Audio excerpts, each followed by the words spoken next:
Hello नमस्कार, जय हिंद, वंदे मातरम। आप देख रहे हैं जियो न्यूज और हम आपके लिए लेकर आए हैं देश दुनिया की आपके राज्य शहर की सिलेक्टेड काम की फटाफट बड़ी खबरें। लेकिन उससे पहले यदि आपने हमारे चैनल को सब्सक्राइब नहीं किया है तो चैनल को सब्सक्राइब करके बेल नोटिफिकेशन ऑन करें और इस वीडियो को ज्यादा से ज्यादा लाइक और शेयर करें। बड़ी खबरें देखने से पहले आपके लिए आज का सवाल, कौन सी गैस जलने में सहायक है? Option A nitrogen, option B hydrogen, option C bromine और ऑप्शन डी ऑक्सीजन। इस सवाल का जवाब हमें कमेंट करें और आप किस राज्य और शहर की ज्यादा खबरें देखना चाहते हैं हमें कमेंट करके बताएं ताकि हम आपके राज्य शहर की ज्यादा खबरें दिखा सकें। चलिए अब देखते हैं आज की फटाफट बड़ी खबरें।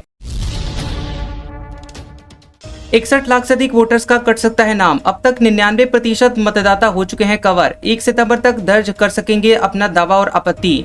बता दें कि निर्वाचन आयोग द्वारा बिहार में चलाए जा रहे विशेष गहन पुनरीक्षण 2025 के तहत अब तक 99% मतदाताओं को कवर किया जा चुका है। 7 करोड़ 21 लाख मतदाताओं यानी 91.32% के फॉर्म प्राप्त कर लिए गए हैं और उनका डिजिटलीकरण भी पूरा कर लिया गया है। इन मतदाताओं के नाम पहले की तरह मतदाता सूची में शामिल किए जाएंगे।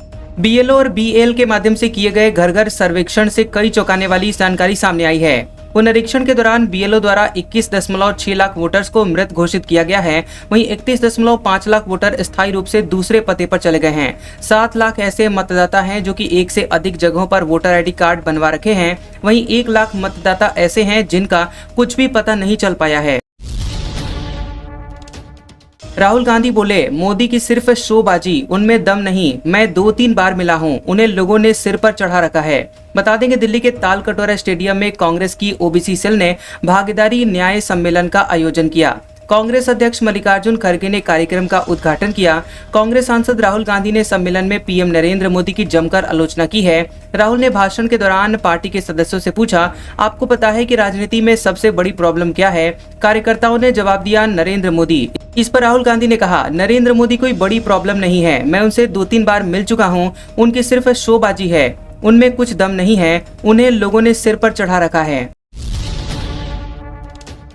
उल्लू अल्ट समेत 25 ओटीटी प्लेटफॉर्म्स बैन। अश्लील कंटेंट दिखाने को लेकर सरकार का एक्शन। पिछले साल 18 ऐप्स बंद किए गए थे।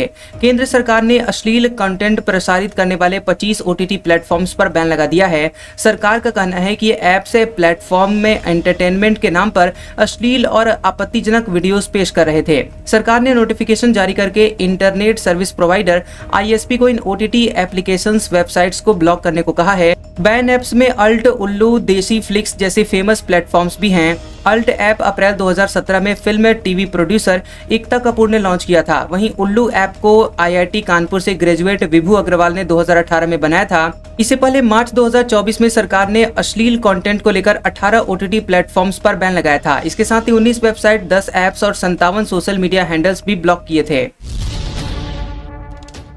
फिलिस्तीन को आजाद देश की मान्यता देगा फ्रांस। सितंबर में राष्ट्रपति मैक्रो यूएन में करेंगे ऐलान। इजरायल ने कहा, आतंकवाद को इनाम दे रहे। फ्रांस जल्द ही फिलिस्तीन को एक स्वतंत्र राष्ट्र के रूप में मान्यता देगा। राष्ट्रपति इमैनुअल मैक्रो ने इसका ऐलान किया है। उन्होंने कहा कि वह सितंबर में संयुक्त राष्ट्र महासभा के दौरान इस मान्यता को औपचारिक रूप से घोषित करेंगे। वहीं मैक्रो ने सोशल मीडिया प्लेटफॉर्म पर लिखा कि मिडिल ईस्ट में शांति स्थापित करने की दिशा में फ्रांस की प्रतिबद्धता के तहत मैंने ये फैसला लिया है। शांति संभव है। आज सबसे जरूरी है कि गाजा में जंग रुके और नागरिकों की जान बच सके। बता दें कि फिलिस्तीनी अथॉरिटी ने फ्रांस के फैसले पर खुशी जताई, वहीं इजरायल ने इसका विरोध किया है। भारत ने मालदीव को 4,850 करोड़ रुपए का कर्ज दिया। फ्री ट्रेड एग्रीमेंट पर बातचीत हुई। मालदीव भारत संबंधों पर डाक टिकट जारी। प्रधानमंत्री नरेंद्र मोदी 2 दिन के दौरे पर मालदीव पहुंचे हैं। उनका स्वागत करने के लिए राष्ट्रपति मोहम्मद मुइजू लेने के लिए एयरपोर्ट पर पहुंचे। दोनों नेताओं ने एक दूसरे को गले भी लगाया। एयरपोर्ट पर पीएम मोदी के स्वागत में स्थानीय कलाकारों ने पारंपरिक नृत्य भी किया। वहीं मोदी ने यहां भारतीय समुदाय के लोगों से मुलाकात की और भारतीय मूल के बच्चों की डांस परफॉर्मेंस भी देखी। इसके बाद दोनों नेताओं ने द्विपक्षीय मीटिंग भी की है। भारत मालदीव संबंधों के 60 साल पूरा होने पर PM Modi guard of honour उन्हें दिया गया। भारतीय पीएम की यह तीसरी मालदीव यात्रा है। वे यहाँ मालदीव के राष्ट्रपति मोहम्मद म्यूजू के न्योते पर आए हैं। एलन मस्क बोले, स्पेसएक्स के बिना एस्ट्रोनॉट्स अंतरिक्ष में फंस जाएंगे। सभी कॉन्ट्रैक्ट्स मेरिट पर मिले। ट्रंप ने कहा था, मदद रोकना नहीं चाहता। टेस्ला और स्पेसएक्स के मालिक एलन मस्क ने अमेरिकी राष्ट्रपति डोनाल्ड ट्रंप की उस पोस्ट का जवाब दिया है जिसमें उन्होंने दावा किया था कि एलन मस्क की कंपनियों को अमेरिकी सरकार से बड़ी सब्सिडी मिलती है। वे इसे वापस लेकर उनकी कंपनियों को नष्ट नहीं करना चाहते। टेस्ला के बॉस ने इसका जवाब देते हुए कहा कि ये सब्सिडी वास्तव में मौजूद नहीं है। उन्होंने ये भी कहा कि स्पेसएक्स ने नासा के कॉन्ट्रैक्ट्स को बेहतर काम और कम कीमत पर जीते हैं। उन्होंने चेतावनी दी है कि इन कॉन्ट्रैक्ट्स को हटाने से अंतरिक्ष यात्री बीच में ही अटके रह जाएंगे। ऑपरेशन सिंदूर पर संसद में पहली बार बोली सरकार, कहा यह आतंकवादी हमले का जवाब था। पाकिस्तान के रिक्वेस्ट पर युद्ध विराम हुआ।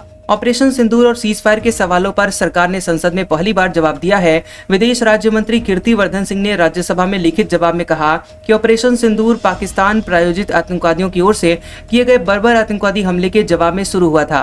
कीर्तिवर्धन सिंह ने आगे कहा कि ऑपरेशन सिंदूर के तहत 7 मई को भारत ने पाकिस्तान के 9 आतंकवादी ठिकानों को नष्ट किया। इसके बाद पाकिस्तान ने भारतीय सैन्य ठिकानों और नागरिकों को निशाना बनाने की कोशिश की, लेकिन इसका कड़ा जवाब दिया गया। पाकिस्तानी सेना को भारी नुकसान पहुंचा। सीज फायर के सवाल पर उन्होंने कहा कि 10 मई को पाकिस्तान के military operation director general DGMO ने भारतीय समकक्ष से संपर्क कर गोलीबारी और सैन्य गतिविधियों को रोकने का अनुरोध किया था। उसी दिन बाद में संघर्ष विराम पर सहमति बनी।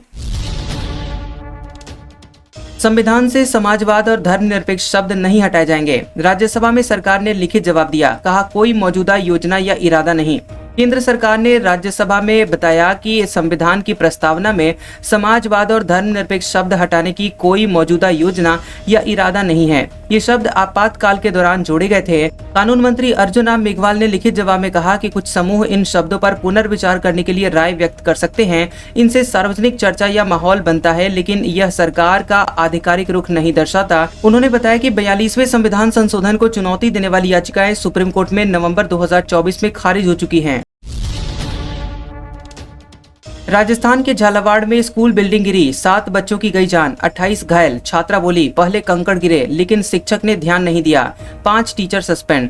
राजस्थान के झालावाड़ में सरकारी स्कूल की बिल्डिंग का हिस्सा गिरने से 7 बच्चों की जान चली गई। वहीं 28 घायलों में से 9 की हालत गंभीर है। बता दें कि मनोहर थाना ब्लॉक के पिपलोदी सरकारी स्कूल की क्लास में शुक्रवार सुबह बच्चे बैठे थे, तभी कमरे की छत ढह गई और इसमें 35 बच्चे दब गए। ग्रामीणों ने तत्काल मौके पर पहुंचकर मलबा हटाकर बच्चों को निकाला और अस्पताल में भर्ती करवाया।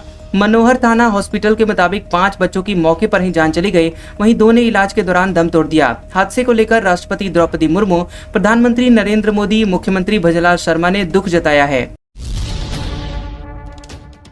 मोदी ने इंदिरा का रिकॉर्ड तोड़ा, प्रधानमंत्री पद पर लगातार 4078वां दिन, नेहरू के कार्यकाल से 2048 दिन पीछे। नरेंद्र मोदी भारत के लगातार सबसे लंबे समय तक प्रधानमंत्री रहने वाले दूसरे पीएम बन गए हैं। उन्होंने पूर्व प्रधानमंत्री इंदिरा गांधी के 4077 दिनों के यानी कि 24 जनवरी 1966 से 24 मार्च 1977 का रिकॉर्ड तोड़ दिया है। पीएम मोदी ने प्रधानमंत्री पद पर 4078 दिन पूरे कर लिए हैं। सबसे लंबे समय तक प्रधानमंत्री रहने का रिकॉर्ड जवाहरलाल नेहरू के नाम पर है। वो 15 अगस्त 1947 से 27 मई 1964 तक यानी कि लगातार कुल 6126 दिन तक इस पद पर रहे। पीएम मोदी नेहरू के रिकॉर्ड से 2048 दिन पीछे हैं। हालांकि पीएम मोदी पहले ही 3 लगातार लोकसभा चुनाव 2014, 2019, 2024 जीतने के मामले में नेहरू की बराबरी कर चुके हैं। अगर वो 2029 का लोकसभा चुनाव जीतने के बाद प्रधानमंत्री बनते हैं तो लगातार पीएम बनने का रिकॉर्ड भी टूट सकता है। धनखड़ के लिए फेयरवेल डिनर रखेगा विपक्ष, दावा। पूर्व उपराष्ट्रपति के जाने की संभावना कम, कांग्रेस ने संसद में विदाई समारोह की मांग की थी। बता दें कि इंडिया ब्लॉक ने पूर्व उपराष्ट्रपति जगदीप धनखड़ को फेयरवेल डिनर पर आमंत्रित किया है। हालांकि सूत्रों का कहना है कि पूर्व उपराष्ट्रपति विपक्ष न्योते पर डिनर में जाएंगे, इसकी संभावना न के बराबर है। धनखड़ ने स्वास्थ्य कारणों का हवाला देते हुए 21 जुलाई की रात को अचानक से देश के 14वें उपराष्ट्रपति पद से इस्तीफा दे दिया था। हालांकि विपक्षी पार्टियों का आरोप है कि केंद्र ने धनखड़ को इस्तीफा देने के लिए मजबूर किया था। 74 साल के धनखड़ का कार्यकाल 10 अगस्त 2027 तक था। संसद में उनके लिए कोई विदाई समारोह नहीं हुआ और न ही उन्होंने कोई फेयरवेल स्पीच दी। कांग्रेस ने 24 जुलाई को धनखड़ को फेयरवेल देने की मांग की, लेकिन केंद्र सरकार की तरफ से इस पर कोई जवाब नहीं आया। भारत ने ड्रोन से किया मिसाइल टेस्ट, टैंकर, बंकर और ऊंचाई वाले इलाकों में दुश्मन को तबाह करेगी। लॉन्चिंग के बाद टारगेट अपडेट भी कर पाएंगे।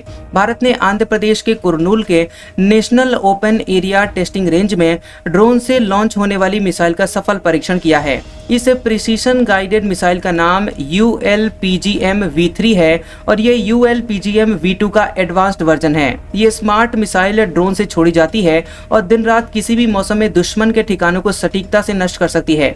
एक बार लॉन्च करने के बाद कभी टारगेट को बदला जा सकता है। रक्षा मंत्री राजनाथ सिंह ने इसका वीडियो शेयर किया है। अहमदाबाद प्लेन क्रैश, मलबे में मिले 26 मानव अवशेष, 7 का अंतिम संस्कार परिजनों ने किया, बाकी 19 का अस्पताल प्रशासन ने। अहमदाबाद प्लेन हादसे में मारे गए 26 लोगों के अवशेष का दोबारा अंतिम संस्कार 24 जुलाई को किया गया। इनमें से 19 लोगों का अंतिम संस्कार अस्पताल प्रबंधन ने किया है और 7 लोगों के अवशेष को उनके परिवार वालों ने फिर से घर ले आए। बता दें कि अवशेष प्लेन का मलबा हटाने के दौरान मिले थे। इनके DNA मैच के बाद पता चला कि इन 26 लोगों के अवशेष यानी बॉडी के टुकड़े पहले ही उनके परिवार वालों को दिए जा चुके थे। सरकारी सिविल अस्पताल ने 26 परिवारों से फिर से संपर्क किया। 2 विकल्प दिए। पहला कि आप फिर से अंतिम संस्कार करना चाहते हैं तो इन्हें ले जाएं। दूसरा कि परिवार के ना ले जाने पर अस्पताल प्रबंधन इन अवशेषों का अंतिम संस्कार करेगा। पटना में राजनीतिक पार्टियों का पेंटिंग पोस्टर वॉर, तेजस्वी, नीतीश और मोदी के चेहरे पर पोस्टर चिपका रही है जनसुराज। निगम के नियमों की उड़ रही है खुलकर धज्जियां। विधानसभा चुनाव में अब कुछ ही महीने बचे हुए हैं। इससे पहले राजधानी पटना की दीवारें सियासी जंग के मैदान में तब्दील होती दिख रही हैं। हर मोड़, फ्लाईओवर, चौक चौराहे और अंडरपास पर अलग अलग पार्टियों के डिजिटल वॉल पेंट लगाए जा रहे हैं। इस पोस्टर युद्ध में सभी राजनीतिक दल अपने प्रचार में जुटे हैं। चौंकाने वाली बात तो यह है कि जहां स्पष्ट रूप से लिखा होता है यहां पोस्टर लगाना मना है, वहां भी धड़ल्ले से राजनीतिक पोस्टर लगाए जा रहे हैं। ये खुलेआम नगर निगम के नियमों की अवहेलना है। आरजेडी की ओर से नेता प्रतिपक्ष तेजस्वी यादव के बड़े बड़े पोस्टर लगाए जा रहे हैं जिन पर लिखा है इस बार सही सरकार और मांगे बिहार तेजस्वी सरकार। इन पोस्टरों में युवाओं और रोजगार पर फोकस किया गया है। वहीं दूसरी तरफ एनडीए की तरफ से प्रधानमंत्री नरेंद्र मोदी और मुख्यमंत्री नीतीश कुमार की एक पोस्टर पर फोटो लगाई गई है। पोस्टरों पर लिखा है महिलाओं की जय जयकार, फिर से एनडीए सरकार और लग रहे उद्योग, मिल रहा रोजगार। CAG की रिपोर्ट में 70,000 करोड़ का हिसाब नहीं, बजट का भी नहीं हुआ पूरा उपयोग। राबड़ी बोली सरकार ने सिर्फ घोटाला ही किया। कैग की रिपोर्ट से बिहार सरकार की पोल खुल गई है। 70,000 करोड़ के खर्च का हिसाब नहीं है। नियंत्रक एवं महालेखा परीक्षक यानी कैग की ताजा ऑडिट रिपोर्ट ने बिहार प्रशासन की वित्तीय कार्यशैली पर सवाल खड़ा कर दिया है। रिपोर्ट के मुताबिक सरकार करीब 70,877 करोड़ रुपए के खर्च का उपयोगिता प्रमाण पत्र यानी UC दाखिल करने में नाकाम रही है। यह राशि विभिन्न योजनाओं और कार्यक्रमों के लिए आवंटित की गई थी, लेकिन नियम के मुताबिक इसके खर्च का विवरण अब तक जमा नहीं किया गया है। SIT ने दर्ज किए मंत्री विजय शाह के बयान। 28 जुलाई को सुप्रीम कोर्ट में पेश होनी है स्टेटस रिपोर्ट। जबलपुर में हुए सवाल जवाब। कर्नल सोफिया कुरैशी पर बयान देकर मुसीबत में उलझे मध्य प्रदेश के जनजातीय कार्य मंत्री विजय शाह से स्पेशल इन्वेस्टिगेशन टीम यानी SIT ने पूछताछ की है। 28 जुलाई को सुप्रीम कोर्ट में SIT को इस मामले की स्टेटस रिपोर्ट सुप्रीम कोर्ट में पेश करना है। इससे पहले मंत्री शाह से SIT ने उनके बयान दर्ज किए हैं। पुलिस सूत्रों की माने तो मंत्री विजय शाह को 19 जुलाई को SIT ने जबलपुर बुलाया था। मंत्री से करीब 25 मिनट तक SIT ने बयान दर्ज किए। इस दौरान करीब 8 से 10 सवाल SIT की ओर से किए गए।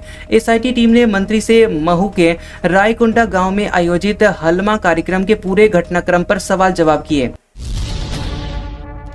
उद्योगों में काम करने वाले युवाओं को मिलेंगे 5,000 रुपए। CM डॉक्टर मोहन यादव की घोषणा। भाई दूज से लाडली बहनों को देंगे 1,500 रुपए। मध्य प्रदेश में उद्योगों में काम करने वाले युवाओं को 5,000 रुपए की प्रोत्साहन राशि दी जाएगी। मुख्यमंत्री डॉक्टर मोहन यादव ने यह बड़ी घोषणा की है। CM ने कहा कि प्रदेश सरकार युवाओं को रोजगार देने का काम प्राथमिक मानती है। हर युवा को काम मिले ऐसा राज्य सरकार मंतव्य है। आपको बता दें कि लाडली बहना योजना को लेकर उन्होंने कहा कि भाई दूज से 1,500 रुपए की राशि लाडली बहना योजना के तहत दी जाएगी। दीपावली और भाई दूज पर ये बहनों को उपहार दिया जाएगा। और बता दें कि CM डॉक्टर मोहन यादव ने भोपाल के अचारपुरा में 6 नई औद्योगिक इकाइयों का भूमि पूजन किया। जयपुर में ड्रोन से बारिश करवाएगी सरकार। रामगढ़ बांध को भरने की प्लानिंग। मंत्री बोले पहले जलमहल का प्लान था, जगह कम पड़ी। जयपुर में सरकार ड्रोन की मदद से बारिश करवाएगी। आर्टिफिशियल बारिश से खाली पड़े रामगढ़ बांध को भरने की तैयारी की जा रही है।